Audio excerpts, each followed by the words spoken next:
The Other, a presentation presented by Joshua Edgecombe.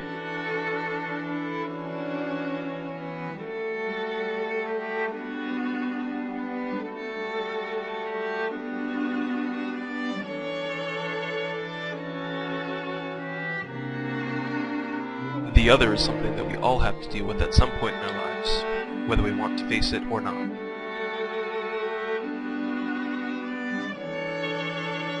In many ways, we are all conflicted trying to find our own personal ethnic identity. I feel this is where the other comes into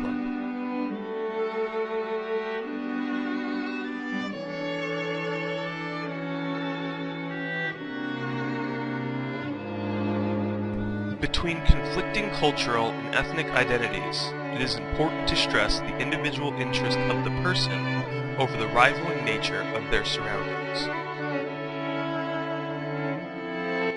Gloria Anzaldua's 1987 book, The Borderlands, La Frontiera, revolutionized the way we think about conflicting nature between two cultures. She writes, "The United States-Mexican border is an open wound where the third world grates against the first and bleeds.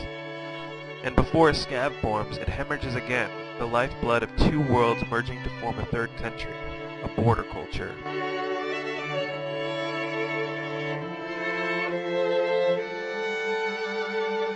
To further this point, Ronald Takaki writes in his novel, A Different Mirror, A History of Multicultural America, "The Tempest can be approached as a fascinating tale that serves as a masquerade for the creation of a new society in America.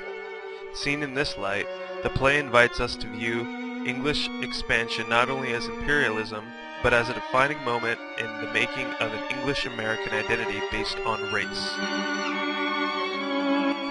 More towards the point of my ethnicity.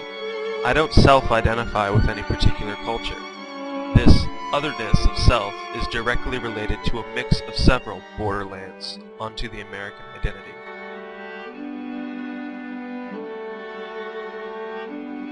Joanne Nagel writes in her article, Constructing Ethnicity, Creating and Recreating Ethnic Identity and Culture, whether ethnic divisions are built upon visible biological differences among populations or rest upon invisible cultural and ideational distinctions, the boundaries around the meaning attached to ethnic groups are pure social constructions. Nagel touches on an important issue when dealing with cultural identity. That is, culture, as we have seen several examples of in novels such as Sherman Alexie's An Absolute Diary of a Part-Time Indian, is something that is fading quickly away, even within those who self-identify within a group or association.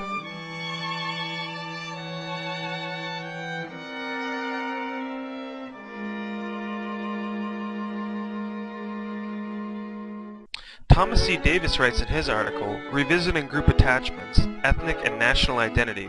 Within these contributions, however, the essence of national identity, individual group associations, has often been neglected, despite reminders that it is the self-view of one's group rather than the tangible characteristics that is the essence of determining the existence or non-existence of a nation.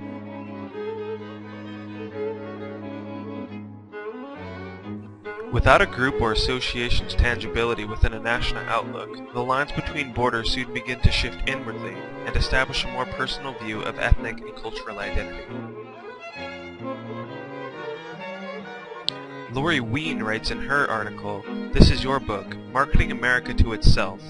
Understanding the formation of images of ethnicity and otherness is important if we are to challenge stereotypes and the circulation of limiting and limited ideas about ethnic groups. Understanding the concept of the markability of any given culture is important in thinking about the standards to which we apply our own identity.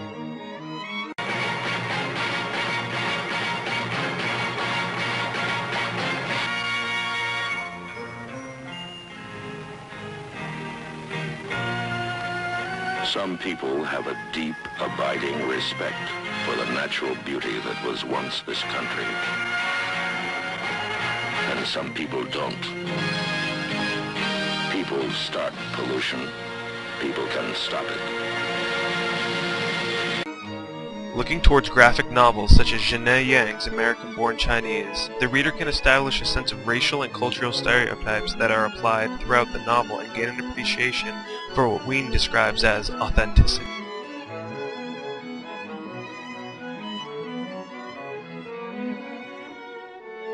To conclude, Americanized authentic otherness is something to which we can attribute to the lack of association of culture within communities. The dynamic changes between ethnic and cultural boundaries are drawn closer towards a person's self-identification. This Americanness is something that bleeds the other into the norm.